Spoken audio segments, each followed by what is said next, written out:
এই মুহূর্তে আমরা নজর রাখবো বাবুঘাটের দিকে, যেখানে পুণ্য স্নান চলছে, মৌনী অমাবস্যার পুণ্য স্নান চলছে বাবুঘাটে।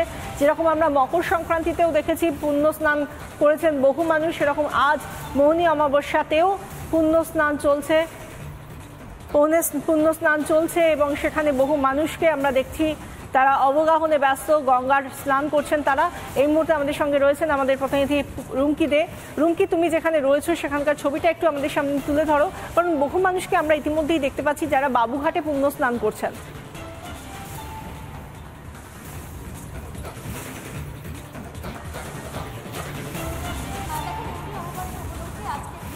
স্নান হয়ে থাকে এবং এই মুহূর্তে বাবুঘাটে ভিড়টা খানিকটা কমেছে। যখন আমি এসেছিলাম বিশাখা, তখন কিন্তু আরও থেকে ভিড় ছিল, প্রচুর মানুষ তারা এসেছেন। তার কারণ আজকে মৌনী অমাবস্যার আজকের এই দিনে গঙ্গা অমৃতে পরিণত হয়, সেই কারণে আজকের দিনে পুণ্য স্নানের যে রীতি, সেই রীতি মেনেই কিন্তু তারা এসেছেন এবং তারা পুণ্য স্নান করছেন।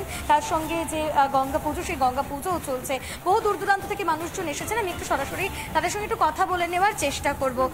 কোথা থেকে এসেছেন? আমি যাদবপুর সন্তোষপুর থেকে এসেছি। আজকের এই দিনে স্নান কি কারণ?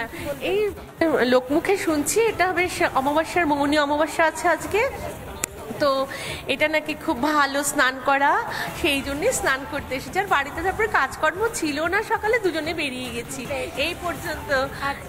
এই মুহূর্তে আরো মানুষজন রয়েছেন, আমি তাদের সঙ্গে কথা বলে নেওয়ার চেষ্টা করব। কোথা থেকে এসেছেন মাসিমা? যাদবপুর থেকে। যাদবপুর থেকে এসেছেন। আজকের এই দিনে স্নান কি কারণে, কি বলবেন? আজকে মৌনী অমাবস্যা, আর সে কুম্ভ মেলা চলছে, আমরা তো অত দূর যেতে পারিনি, আমরা এইখানে মায়ের কাছে ডুব দিলাম, চান করে দিতে গেলাম।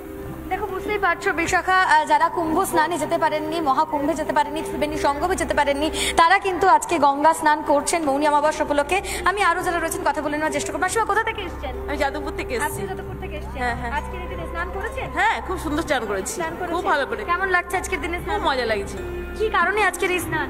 আজকে সেই মহা কুম্ভ মেলার জন্য যে স্নানটা, সেই মৌনী অমাবস্যায়।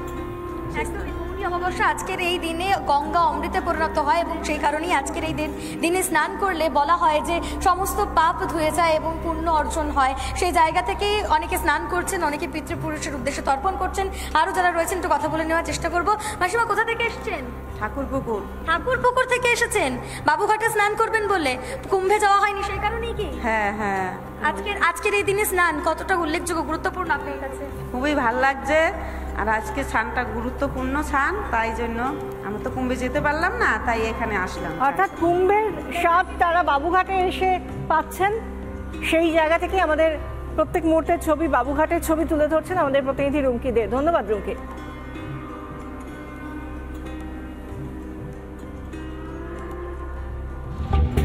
অনুরোধ করবো মাননীয়াকে, কারণ প্রধান শিক্ষক অনুরোধ করেছেন আপনাকে, আমিও এই শো থেকে অনুরোধ করলাম। আপনি নিজে বলেন ধর্ম যার যার উৎসব সবার, আবার আপনার কাছে অনুরোধ রইল আপনি বিষয়টা দেখুন এবং ওখানকার খুদে পড়ুয়ারা যারা সরস্বতী পুজো করতে চাইছে তাদেরকে পুজো করার মতো ব্যবস্থা করে দিন। ওই সাধারণ শিক্ষক যিনি ভয় পেয়েছেন তার পাশে গিয়ে দাঁড়ান, তাকে সাহস যোগান, তাকে বলুন যে আপনার রাজ্যে এইভাবে সরস্বতী পুজো করার জন্য কোনো শিক্ষকের ট্রান্সফার হবে না। এইটুকু অ্যাসুরেন্স দিতে পারবেন কি মাননীয়া? হাত জোর করে অনুরোধ করলাম, যদি সম্ভব হয় এই স্কুলে যেন সরস্বতী পুজো হয়। আর সেদিনকে আমি কথা দিলাম সেই সরস্বতী পুজোর লাইভ কভারেজ, পুজোর ছবি আমি দেখাবো, এটা আমার কথা দেওয়া রইল।